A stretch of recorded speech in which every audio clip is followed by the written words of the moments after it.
Hello, friends. Topic: sugar, mood swings, the correlation between the two.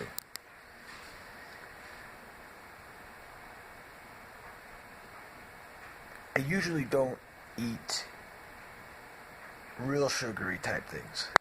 Usually.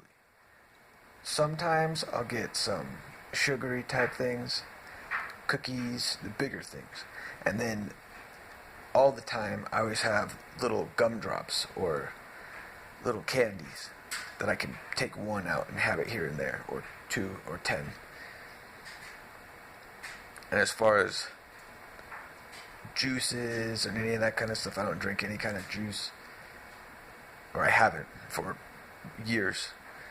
And sometimes I'll have some milk and some cookies, and it's very rare. And lately, I've been craving the milk and cookies.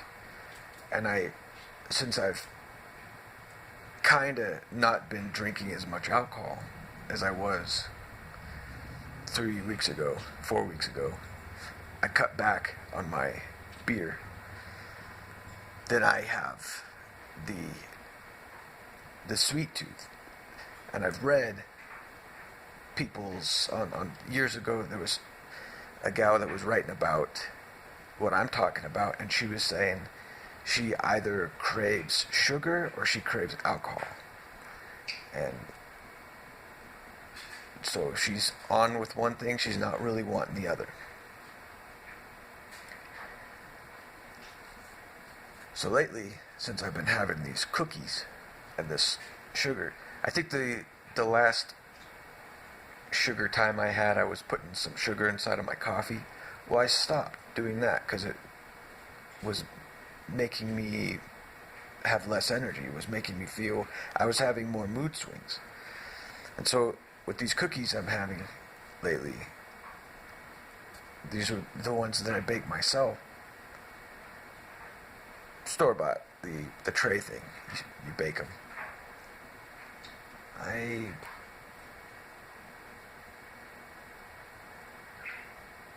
I'm not really gonna say that all of a sudden I'm having mood swings, because I always have mood swings. There's something very specific about these sugar mood swings that are right after having the sugar, especially if I had a bunch of the cookies and I didn't save them for later. Now we all know that sugar is a part of a good feeling. So if you're not eating any kind of sugar, or you're not taking any kind of alcohol in, or any of those things, you might feel void. You know, you're not partaking in the fun stuff. You know, the happy foods. And it's the same as I did with taking the sugar out of my coffee. I'll take these cookies, and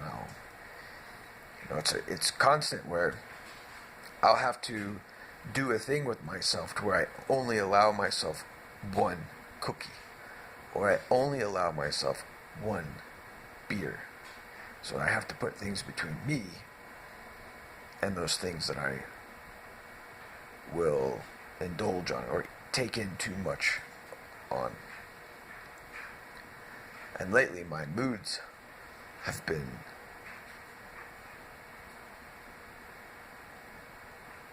kind of hardcore. It's this last few days, I was in bed for 18 hours. And I would get up, I would get water, and I'd get back at the bed. I'm talking about a bed low. And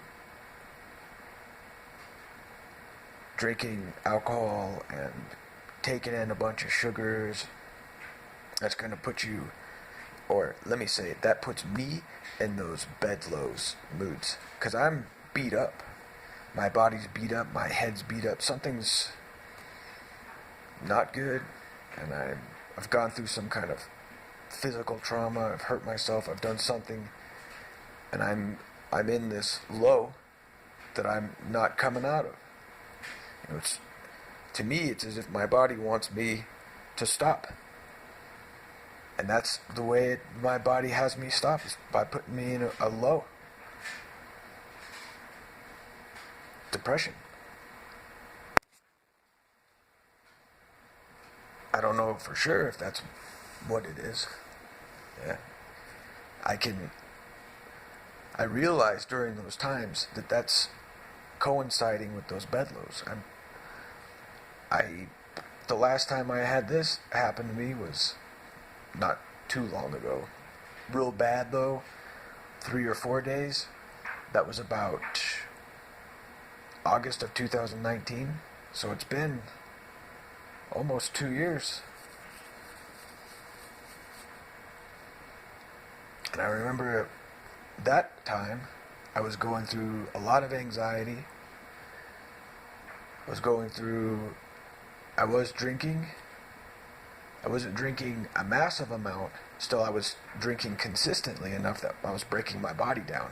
And I was teetering in a spot where I could keep rolling. And then I just break down. And then my body and my mind goes into big mood swings. Big. Real far depression and real high anxiety, all laying in the bed. Real cold, shivering, and it's the last time I seriously thought I was going to die, because I was shaking, and I was by myself, and then I would sweat. I was sweating real bad, and then I was shaking real bad. So I was having these issues, and I might have had the flu, or I might have had, and that's why this stuff gets weird, because I go through these things that are so similar that I don't even really know if I had the flu or not when this was happening. I probably did, because I was pretty sick. The way I felt this last couple of days, not as much as 2019. This time though, my body's just broke down, beat up, too much alcohol, too much sugar, too much. And you could say, oh, well, it's just sugar. You gotta understand the power of the sugar. A lot of parents, I'm not one, a lot of parents know that if you give kids a lot of sugar, it's gonna be a rough day, a rough night. They're gonna start crying. They're gonna need to take a nap real fast. It's a powerful thing. Sugar is. And you know the power of something when there's a lot of something. I could go to my grocery store right now, and there's a massive section now for alcohol, because they recently made it to where the grocery stores could have alcohol, and it's a big, huge, thick bottles everywhere. The power of it. They already know. They got right on it. Go down the aisles where there's the sugar food. You have an entire aisle of bags of sugar so you can bake and all that. This is something that they want you to buy. Yeah, I do almost anything to stay away from sugar. And lately I've been taking it in, and it's hitting me. So I wanted to pop in and share this recent information, or just something I'm going through. I'm not really feeling too good about life or any of that kind of stuff either. So that's depression. And when I'm in the bed lows, I get the dead end feeling. And that's what I call the darkness. And I come out of it, and when I do, it's not a dead end. I'm thinking about things that I can do, or I'm outside, I'm mowing the lawn, I'm sweeping the patio, I'm doing this, I'm doing that, I'm doing things. But when I'm in the dead end mode, I'm not doing any of those things.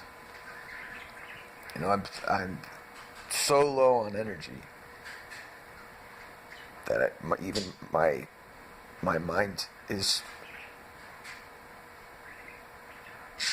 yeah, that's the best way I can describe it. Is a dead end feeling.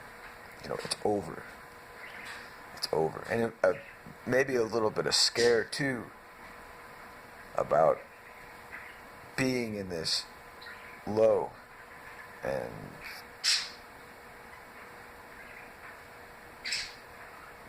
it's kind of scary to be in that low.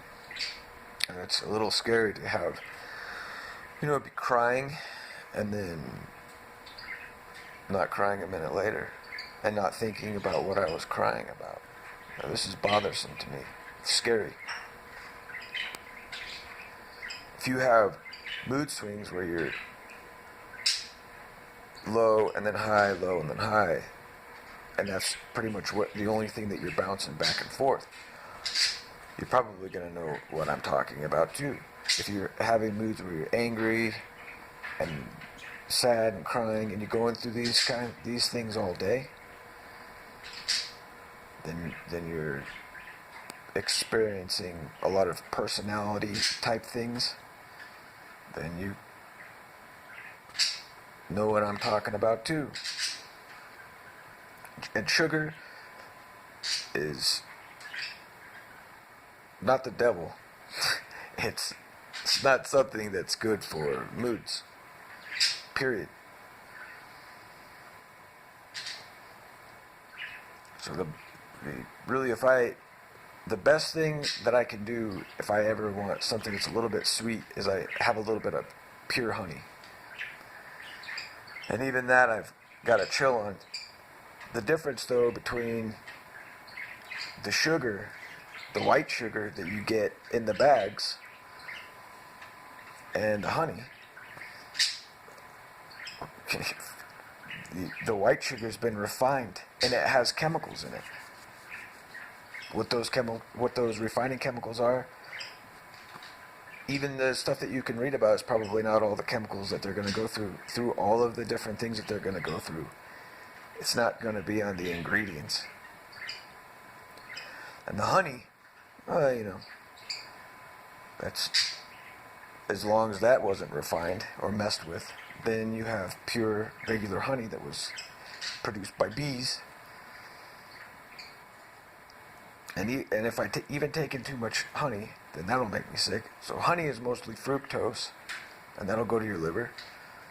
And sugar, cane sugar, sucrose, that's half fructose, half saccharide or complex carb.